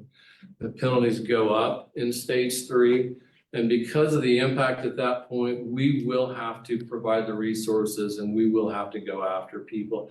I don't want that to sound threatening. What I want people to realize is we never wanna get to that point. Help us out, make the right decisions, be very aware of what they're doing now. Again, don't go out and plant stuff, don't go out and overseed. I had multiple bushes at my house that are gone, now it's completely dead. But my yard looks pretty good. You know, you get used to watering once a week, it's fine. But I think more than anything, it's just people. I had somebody call me one day, they wouldn't tell me who they were, and said that this was a hoax. And if they were gonna prove it out, this was a government conspiracy. Luckily, there's not a lot of those. But to that point, that sounds extreme. There's a lot of people who say we don't believe it. We think you're being too extreme. We don't think this makes sense. Tell them to go out to Cheney Reservoir. It is pretty stark. If you've been to Cheney or not, if you go out there and look at certain areas, it is really revealing and you go, oh my gosh, I had no idea it was this bad. So that maybe doesn't answer your question the best. We're just trying to stay focused. People are gonna survive. Your yard will come back, you know. It's and we'll get some rains here and there that'll help out too. So, and I've got great staff, great resources. They can be reached through that website. You can find my name and email anywhere. They can reach out to me anytime they want. So It sounds to me like we should find out who decided we needed a new water plant years ago, because where would we be if we didn't have this new water plant going online? well, yeah. Unfound groves. Sure, and I mean so one of the biggest challenges is figuring out how do we fund something that costs $600 million, right? That was probably one of the biggest hurdles. One of the main reasons we were able to make that happen was because of federal and state loan programs. It was a deal breaker for us. It allows you to spread out the cost over a period of time. Some forgivable parts of it. It was a big deal, but we also were just getting to a point. I mean, we were trying to be good stewards of the taxpayers, ratepayers' dollars and keep our old plant going. But yeah, to your point, the flexibility this allows would have been nice to have. Just a big undertaking. Any questions, any more questions from the board? Got one online from Janet. Got one online. Hey, Gary. I don't have a question. I just wanted to say how much I appreciate you. And I want to commend the city for promoting you instead of hiring someone on a national search. Because you can buy very qualified people, but you cannot buy historical knowledge. And I, for one, 100% endorse every recommendation you have made tonight. Thank you, Janet. You said that just like we rehearsed it. You didn't- I promise we didn't. No, I thank you. I appreciate that. Anybody else? Any questions from the public? Are you still recommending not to plant new trees at this point? We are, ideally, yes, not to, unless you think that you can keep it alive with water once a week. I mean, you're more than welcome to, but our recommendation is to steer clear of it. Which makes me think of something else real quick. If you have a food garden, you're allowed to water that by hand. And I meant to mention that because we had a lot of people ask. You're absolutely welcome to still keep your garden going. We ask that it be watered by hand, that you not turn on your irrigation system to water it, but we do allow that to be done. So I appreciate you asking. Aren't there certain trees you can plant that are more drought resistant? There are, and I'll tell you what, some of our local landscape companies have done a really good job of promoting, come see us, we'll help you with it. There are some, there are absolutely some. We also have one of the things I forgot to mention is we have our water rebate program in place again, which provides rebates for water efficient devices, including irrigation controllers, rain barrels. Obviously, we gotta get some rain for to fill up a rain barrel, but I will tell you, one of the things we were thinking about with this water supply here, if people can figure out a way to do it, is we would allow rain barrels to be filled up too. So whether that helps you keep a tree alive or not, you know, I don't know. A newer tree might be a struggle, but once a week watering will still make a lot of things happen. So our recommendation is to try to steer clear. Any other questions from? Just a point with the water signs. I know that the Wichita Public Libraries still have yard signs available. If people go ask, they're not like out where you can grab them, but I know that our neighborhood library has some still, and the downtown one definitely does. And just like a point of clarification, at least right now with stage 2, with the enforcement of like private property water use, is that primarily driven by people reporting, or is that something that you guys are monitoring separately? I'm asking because I did not report some neighbors thinking that they would get caught another way, and now I'm wondering if that was a mistake. So I think I think we tracked that. I would tell you that I think most of them were from people reporting online. Okay. We got a little bit interesting at times because I think we figured out that there were neighbors that didn't like each other and were making stuff up. But good to go back. So I've got a pretty large group of construction inspectors that oversee construction projects. We have tasked them anytime they're in, they know what day it is, what quadrant's supposed to be watering, and they watch. So if they see somebody watering, they take a picture of the address, they send it in, we send a warning. And then generally, we don't purposely have them follow up because we just don't have the ability to do that. But it's mostly been from online, but we're trying to kind of balance both with our resources. So please feel free to. We've had some folks concerned saying that we're going to turn neighbors on neighbors. That's not the goal. You know, if everybody would do what they're supposed to do, we don't have to worry about it, right? And I know it's not that simple for as big as our community is, but we would appreciate you keeping an eye out. Thank you so much. This has been really interesting and Good. informative. You know, it's a lot of information. I thought I put too many people to sleep. George, you missed out on the best part of it, so. So good. And anybody else? On a lighter note, if you happen to go to any national conventions, talk about water, come the next time they want to put a gas and an oil line in, they've got to put a water line pipe adjacent to it from the north. So that we can tap into the water that's Good idea. I'll do that. I appreciate that. I mean, they're gonna build a pipeline, they have to build two. Yeah, yeah. Huh. I was most alarmed by that. You said you had people that knew what day it was. Thank you, George. We do. Well, if anybody has any questions at all, like I said, you can find my contact information pretty easy on the website. I'm happy to answer questions. I will tell you one last thing too. Be more than happy to come out and talk to any groups that want to hear about it.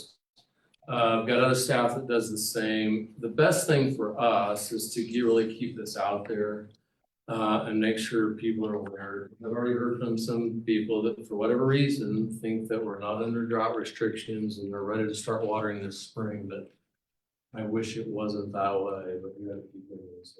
We'll have to chat about that. We have a group who's interested in doing an Earth Day event late April out at Clack Park. And they want to talk about some things like water reuse in the future. So I'll give you guys more details next month when it's more planned out, but that would definitely be a topic that would be good to broach with that. I think that'd be great. Once we have our consultant under contract, we got a really good consultant that's going to evaluate this reuse. A big part of that is going to be public outreach and talking to the community about what reuse looks like, not just the direct potable reuse, but those types of things. We want to get as many people as we can on board that want to be able to push this effort forward. So that'll be even better once we have them going. So thank you. This applies to swimming pools. Very good question.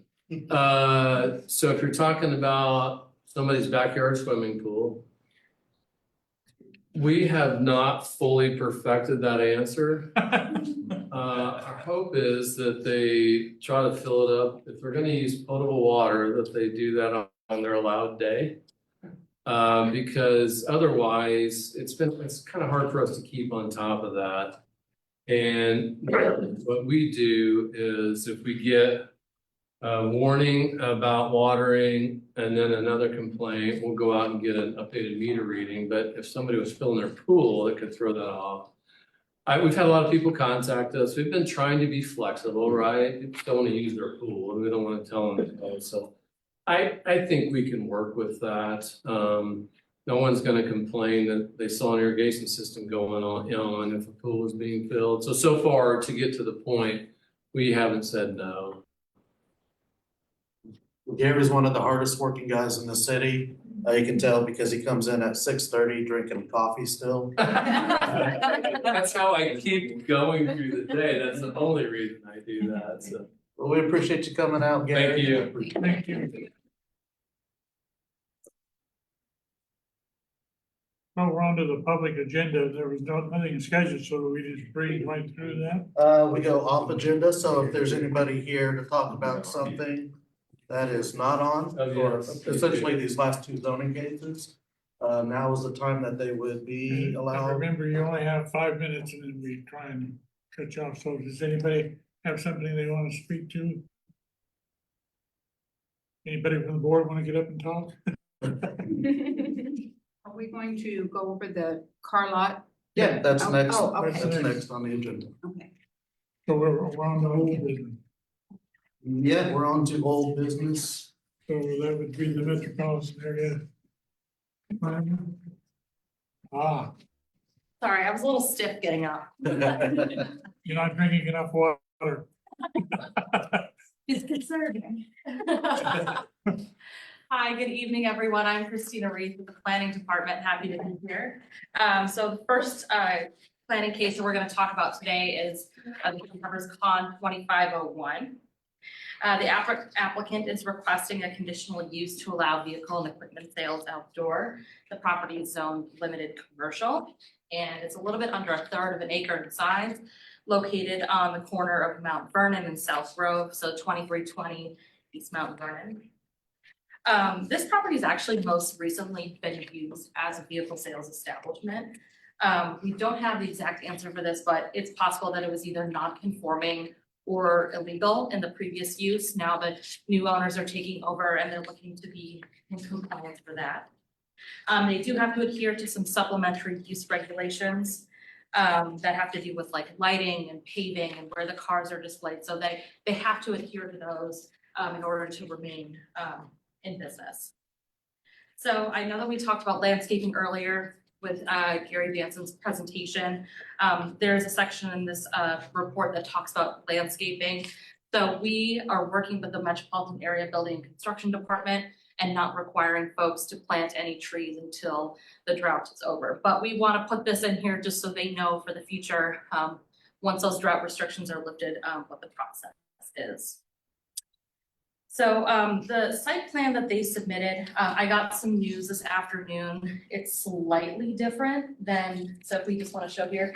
So it shows that there's an alleyway in the site plan here. That's actually part of their property, so they're just gonna modify it. But it is pretty much the same. They plan to show the existing building that was raised and replaced by a new 21-foot by 17-foot building approximately in the same space. The site plan shows 5 parking stalls, including 1 accessible stall. And then there are parking requirements for vehicle and equipment sales. So I'm just gonna skip ahead here, just skim through. I forgot to mention, you guys have heard this before. So there's no zoning cases. We're recommending approval. It's in conformance with the plans. Yeah, I'm so sorry. Brad told me to just for the sake of expediency, just to skim through this a little bit. So you guys know about the conditions. They're listed in your staff report. Still haven't heard any comments from the public on the zoning case. And with that, I will stand for questions. And if not, the applicant is here to answer any questions.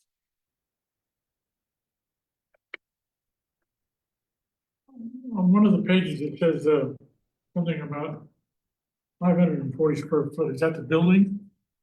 Let me It's see. on page 7, right there under Page the 7. address. Is that a small building on the property? Yeah, it's a small building on the property. Okay, and is that what the square footage is? Yes. Okay, because I took the lot size and I got 10,000 square Yeah, feet. no. Wait a minute. Yeah, it's a small building. All right, thank you. So we'll open up to questions or Questions from the DAB for staff? Then you'll move to the applicant. Did you guys want to add anything? No, the only thing I wanted to add that, we've been in business 65 years here in Wichita, Kansas. I own a car lot on 2105 South Broadway. My dad's been in business 65 years. I took it over 20 years ago. And so there will be no repairs at all there because I got a big facility on 2105 South Broadway. I do all my repairs in. So there will be no repairs on the property at all. All there will be is sales 100%. So. yeah, I have no complaints about approving this. The only comment I've been telling everybody is when you drive down Harry from Broadway to the river, that they've kind of let that get a little unsightly because of the way they store tires. As long as because we got more residential. We will not have no tires on site. I guarantee that. So I got a big enough facility on Broadway. I got probably like 10 lots on South Broadway. Yeah. And that's plenty to hold everything, so.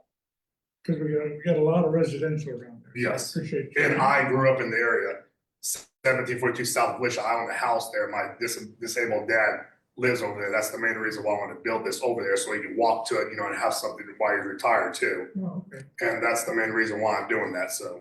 And I still own a house over there. I went to Meade Middle School. I was raised in the area. I moved there when I was 1 year old, and now I'm not going to discuss my age, but. Anybody else? I have a question of you, Okay, if I can. I went by your lot on Broadway. yes. Twice, and there are no cars in the lot. All the cars are on the back of the lot. Well, I'm a librarian too at Truesdale Middle School, so.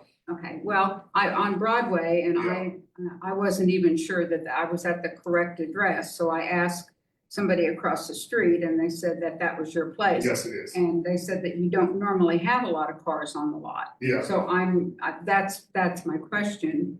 I don't know. We're not doing, I got a job, my dream job at Truesdale as a librarian, so I'm staying there. Most of the time somebody runs my shop there and somebody's gonna be running that place too. I'm gonna hire with my dad. My dad's been in business 65 years.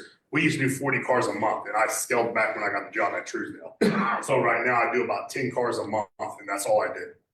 So, and that's gonna be a little sales facility. I am not promising 50 cars there a month because it's not gonna happen.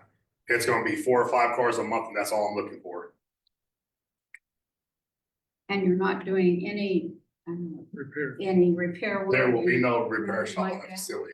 You know, Be crowded in that building. it's not gonna be possible. There's no garage on it. Okay. Any other questions from the village? I think last month somebody had brought up, if you're gonna have fencing around the perimeter, if that's gonna block any, vision from any of the They streets. require 25 to 30 feet back behind the street line, so you can't block visible line, but there will be a privacy fence going 25 to 30 feet. And it's good that we have it too, because there's been plenty of vandalism over there with breakout windows. I had to brick all the windows in the back and paint the place about 15 times so far because all the graffiti. And the church got their air conditioning stole, I think, 3 or 4 times too. So I'm working with the church and we're gonna have privacy fence connecting, so that's gonna be security for them too. Because if I showed you pictures of what that building looks like when it's just sitting there, it's horrible what they did to it, so. But it's 25 to 30 feet back, so it won't block no visibility at all. I'm working with the city on that too. Are you affiliated with the shop directly across the street from them? No, I'm not. Mine on 2105 South Broadway. No, those cars working on across the street have anything to do with your facility? No. Anybody else before we go to the public? Anybody from the public have a question? He actually begged me to rent the shop and I won't rent it to him, so. That was kind of our concern before, Yeah. that cars would be going back and forth over there. No, there will be no cars going back and forth. I do all my repairs myself, so. George? You said that there hasn't been any public comment or public meetings. Well, Mead Neighborhood Association met in February. Okay. And actually Michael came and she came, she's actually in Mead. So we had a vote and it was unanimous that we were in favor of what he was talking about. I would take 10 of Mo's over 1 hater any day. That's how much I believe in. I appreciate that. Yes. Because I wasn't at the meeting, but as far as the building that's there, are you raising the building that's there completely now? What do you mean? There's a building there. Yes. Is that building being completely torn down? That building's staying there. So that building's staying there, are you taking like the wing off of it, or? No, it's staying. It's staying exactly as it Yeah, is. we're just painting it, putting facial on it, and making it look appearance. I'm not gonna put another dime in the property until it's approved, to be honest with you. I'm not gonna throw something away, that's not gonna be approved, so. And then there was questions as to, it's built in 51 as a gas station, whether the tanks The are. tanks are removed already. Do we have evidence? No, I bought from the real estate agent that said that, so the tanks are removed. I'm a real estate agent. Can you? I have a tendency to say anything that. Whether the tanks have been removed, I can't speak to that. I would recommend that we would. As a Just- reminder Oh. from the previous DAB meeting, Sorry. this conversation is not about zoning and is something that they would deal with when they did permitting, which is not this current step in the process that we're at. We are just talking about whether or not the property should have the zone. Whether it's an appropriate use of the land. Yes. And it does not have. It is a tank. absolutely an appropriate use of it. I agree. Yeah.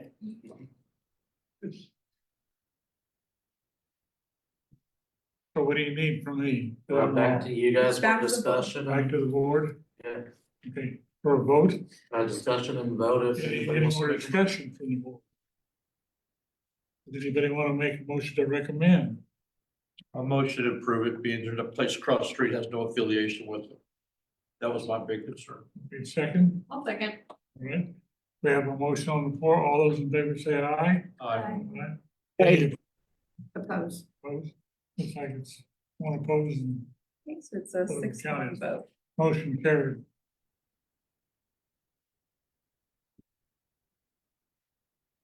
What's next? Jesse, were you the one who seconded? Okay.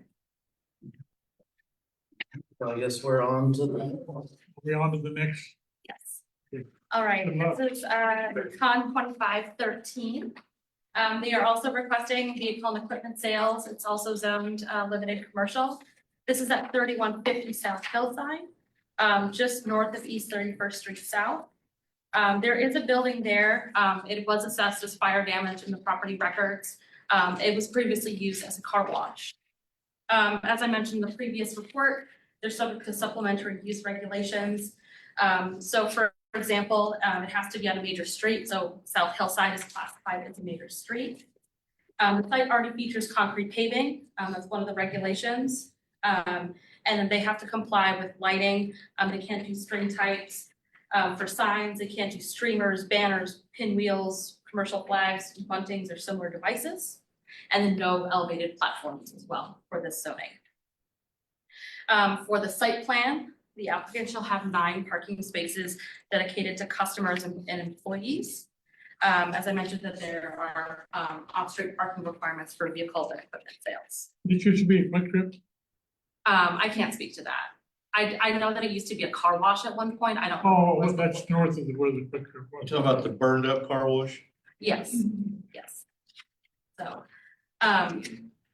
so the reason that it's coming to you guys today is because it abuts residential zoning. So you'll see in the site photos later that, you know, it's a hillside and then there's a hill, and adjacent to that hill is MF 29 residential zoning. Technically the lot that is next to the car wash, it's zoned residential, but it is vacant. But there is a cul-de-sac, there is a residential neighborhood there, as you can see in your maps. So they are required to install screening and landscaping. In 1997, Metropolitan Area Planning Commission granted a conditional use for this site to allow the car wash that I mentioned earlier. The requested a conditional use it's in conformance with the community investments plan. The Wichita Sedgwick County Future Growth Concept Map that's a part of this plan identifies a site to be appropriate for commercial uses. So vehicle and equipment sales is a commercial use, right? When we look at the locational guidelines of the community investments plan, it says that primary outdoor sales should be located along highway corridors or in areas where the uses have already been established. It is immediately north of another vehicle sales establishment. I believe there's another one on 31st Street, not too far from there. So they're not introducing a new use to the area. The requested conditional use is in conformance with the Wichita Places for People plan. The Places for People plan, it lists strategies that help guide the community in their actions to create walkable places within Wichita. So strategy 3 is to improve the economic feasibility of commercial and service uses and the markets necessary to support them. So if, should this conditional use request be approved, that is essentially expanding their options for permitted uses on site. It's making it more feasible to operate on site. Strategy 6 encourages infill and redevelopment that is contextual to the environment in which it is occurring. As I mentioned earlier, they're not introducing a new use to the area, so it's redeveloping in a way that is not introducing a new use. So staff is recommending approval of their request for the conditional use. And this is subject to the conditions that are listed in your staff report. So they're just doing cars and light pickup trucks. They're not doing any RVs or semis or anything like that. And then if the zoning administrator finds that there is a violation of any of these conditions, then the conditional use can be declared null and void. So the recommendation is based on the golden rules that are listed in your staff report. And I have not heard anything from the public because I worked on this case. So I haven't heard anything from the public. This went to the Metropolitan Area Planning Commission last week and it was approved as a consent item. So as you can see, here are some of the site photos. Scroll down. And then if we look at the last page here, you can see how there's a hill looking down into the car wash. And then that is the vacant lot that I mentioned. And then if you just turn the other way, that's where you see some of the residential neighborhood in that cul-de-sac there. So with that, I will stand for questions and then the applicants are also here to answer. There's a lot of commercial around there. I'm sorry? There's a lot of commercial work around there. All commercial. The whole corner, restaurants, grocery Except for store. Plainview right behind it right there. It's also right across the street from my favorite Thai restaurant. Chiang Mai.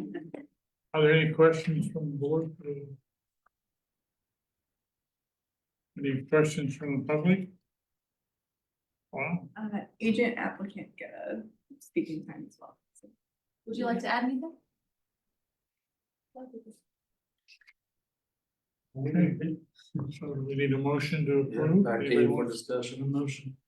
Pardon Back me? to you guys for discussion and a motion.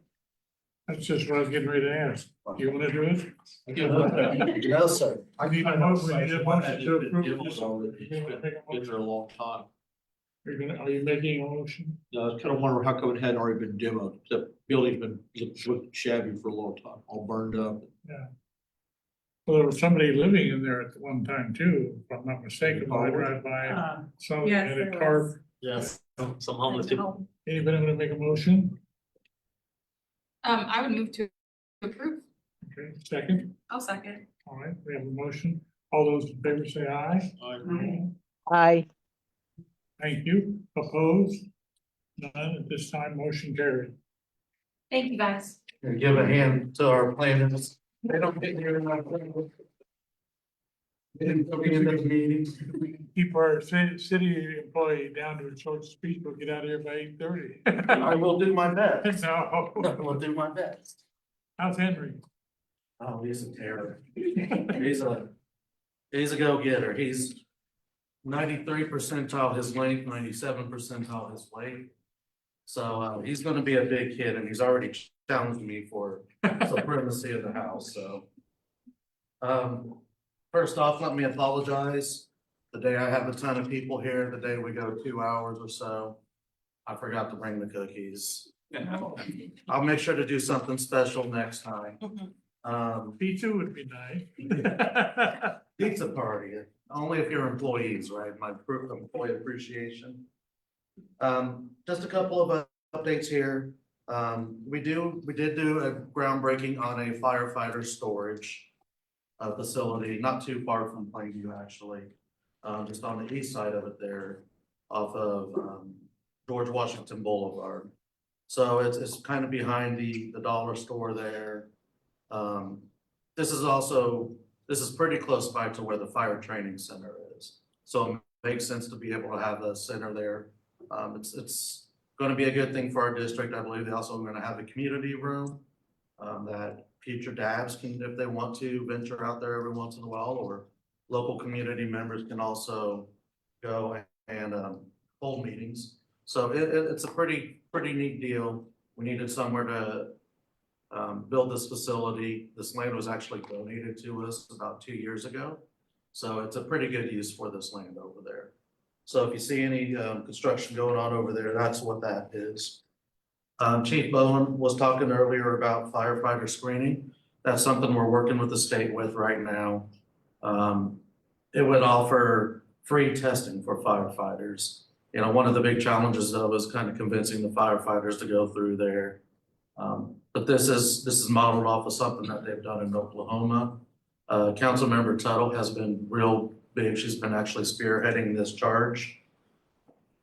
You know, firefighters die at a rate far greater than what we do. I think it's 4 times the amount that normal people do.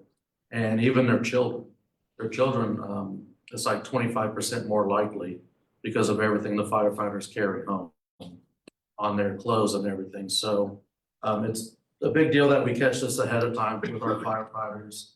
Talking about the firefighter memorial down there, that's going to be a piece of it. Firefighters who have died of cancer, we've had a couple over the last couple of years as well. You can't say every case is because of their job, but the statistics speak to themselves. So Chief Bowen was really gracious about giving compliments, but again, we see he's calling from a fire that they're currently at. So the least we can do is make sure that we give the tools to actually help protect them and their families. So again, compliments to Councilmember Tuttle, who's been spearheading that one. Firefighter Memorial, an update. It passed unanimously out of the House today to designate that the state memorial. So over the next month or so, it's going to go over to the Senate side. I fully expect it to just go right through there as well. And we will have the state firefighter memorial in our district. After that, it'll be a point of trying to fundraise, come up with some concepts. We do need to extend the wall for the memorial, unfortunately.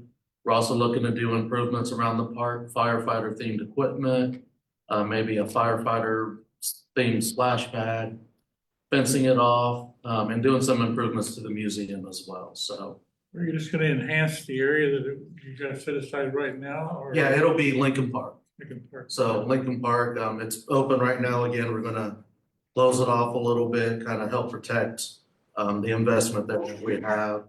And beginning of October every year, I'll make sure to make a point of it this year too. Come down and check out the ceremony that we have there. Firefighter battalions from around the state come. Every name on the wall is read off. It's a real dignified and somber event. We're already unofficially the firefighter memorial because we do this. Topeka is designated. They raised $18,000 23 years ago and have not done anything since. So this makes perfect sense. And this is a great collaboration. Chief Snow supported this all the way. Ted Bush with the firefighter union as well. So a lot of moving parts here, but it's moving along and something good will come out of the state legislature this year. I can say that. I can tease my brother a little bit there, right? Oh, thank you. City council yesterday wasn't the longest meeting we've had, but it was 7 hours and 15 minutes or so. So it was an interesting meeting. We offered a 180-day extension on the demo permits for the Crown Uptown. We are looking as to whether or not we can set some parameters and protections in place to designate it a historical building.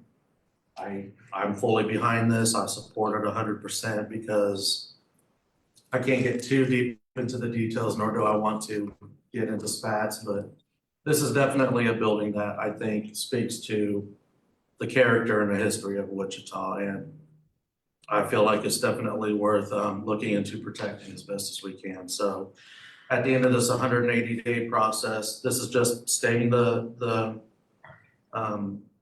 demolition permit. And while we work it out with our own historic preservation board, we don't have our member here. Deb Stevens, actually, she was on earlier. She is our member. So I think she left a little bit ago. But it'll be up to them to kind of designate it a historical building. And again, offers additional protections for when somebody tries to demo it in the future. We signed the contract or approved the contract with the MAC board. So right now it's been running as an emergency shelter. Starting April 1st is when we start getting the providers in there, start getting the office space, start getting CommCare, mental health experts, addiction experts in there as well to help provide all around care, all around services to them. So we can really try and get to the root of why a person is homeless and living on the street and try and correct that. So that's been one of the great things we've done over the past couple of years. We're going to continue to push forward on it. It's not overnight, it's not going to fix the problem overnight. We all know that. But if you look at communities where the number of homeless are really low, it's something like this, and then also affordable housing that really drives those numbers down. So we signed the contract with the board that will be overseeing it. Council has at least one spot on that board. We put a ton of money into it. So this is just the next step. So I just wanted to give you guys a little update on that as well. The CID, I know everybody's favorite topic around Wichita, which is parking, downtown parking. They were supposed to come up with a CID plan for Old Town. So that way we don't put parking meters or parking kiosks downtown or in Old Town specifically. What a CID is that it's an extra 2 cents per dollar sales tax. And then that funding would be directed to go towards maintaining the parking lots specifically, but also the parking garages down in Old Town. That failed. That failed because they kind of modified, the Old Town Association modified the plan. For one thing, they had a group that would be overseeing and kind of dictating to the city where the funding would go or where the money would go. And the second thing that we had a problem with was they put it in the petition that the city could not back out of this plan, which technically is illegal on the state level because you cannot tie your council's hands to actually enact something. So if this isn't working, it's not doing what it's supposed to do, council has to have that ability to be able to say, this isn't working, we'll go to something else. And the CID would restrict that. So it failed 4-3 to have a hearing on it. They still have until April 1st to provide another petition, another CID. We'll see how that shakes out. If that doesn't happen, there might be kiosks downtown, or there might be some parking meters, not downtown, but in Old Town. I have to separate those. And might be some parking meters in Old Town. So we'll see how that shakes out. I just wanted to make sure everybody knows how that process is going as well. Budget update, we had some updates at the last workshop here, which I guess would have been a week and a half ago. Again, I keep encouraging you guys to go watch workshops. You get to see how all the fun we had at council. Jerry was there for a big part of this. You're entertaining. Yes, yes. So much action going on in City Hall. But I've talked about how we have budget issues over the next couple of years. Specifically 27 and 28, we were facing a $10 million and an $11 million deficit. A lot of people think, big cuts are coming, which there probably will be some cuts. But actually, under some revisions, it's actually more like a $5 to $6 million deficit instead of the 10 to 11 that we're looking at. Some of this had to do with city positions not being filled. We've been running along like this for a while now, trying to fill positions. It's the same thing that happened after COVID, just people have other things, they have other priorities, maybe they make a little money elsewhere, even though we have done a lot as far as raising wages. So some of those positions created a savings. Also, some of the market forecasts are actually working more in our favor. So it looks like the budget deficit is not going to be as big and as hard to tackle as we originally feared. So we're still going to have to look at some cuts or some reorganizations and some savings, and I'll keep you guys abreast of those as that works out as well. We had another 1-year-old who was murdered here recently. Up until right before then, we had only had one murder in the city this year, which about this time last year, we had at least 8. So the numbers are way down. I can't get into this one too much as well. It's still under investigation, but we are doing everything we can to help with curbing violence, and I think we've seen a lot of that so far. We can only do so much, but we've invested in violence interrupter program. We're working with partners like YEEP, they work with a lot of kids in school, especially around fentanyl awareness. We've done a lot of good as far as catching up on where our police department needs to be as far as numbers. It's always difficult to face this though. And again, you never know what's going on behind the house, behind the family, behind the facade that people present. So we're just going to keep working on this, and details will come out as well. The other 1-year-old we lost last year, his murderer was just sentenced or just found guilty, I believe, today or yesterday. So,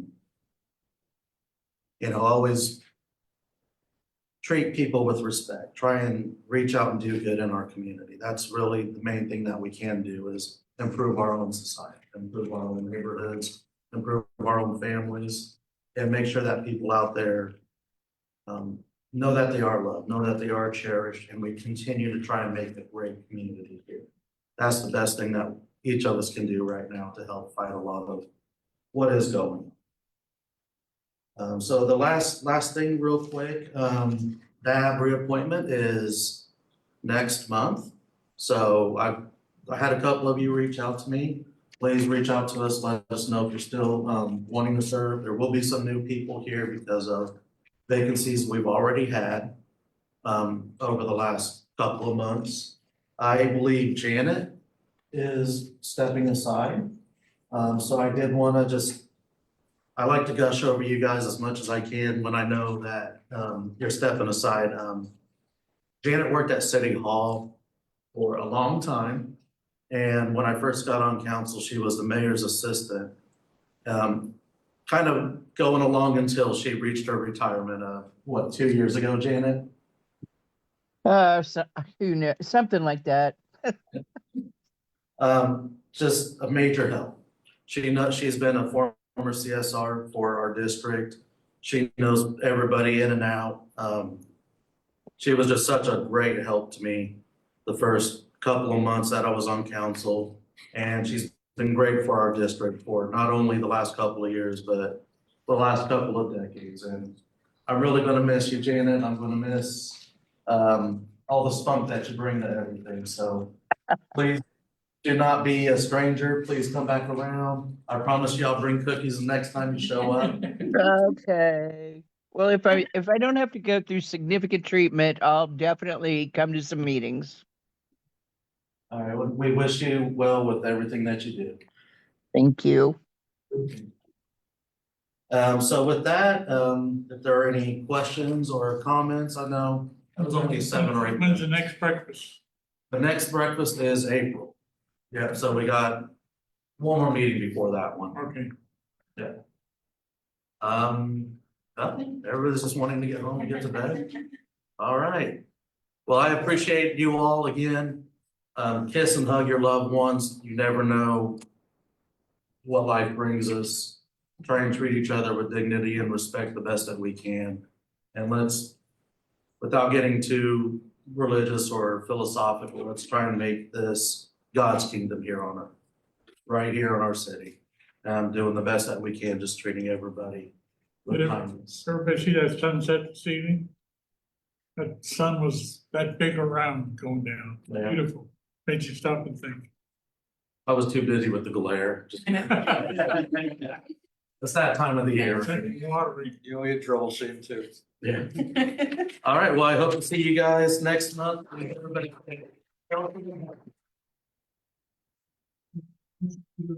Yes. Motion. Second. All those in favor say aye. Aye. All those in favor say aye.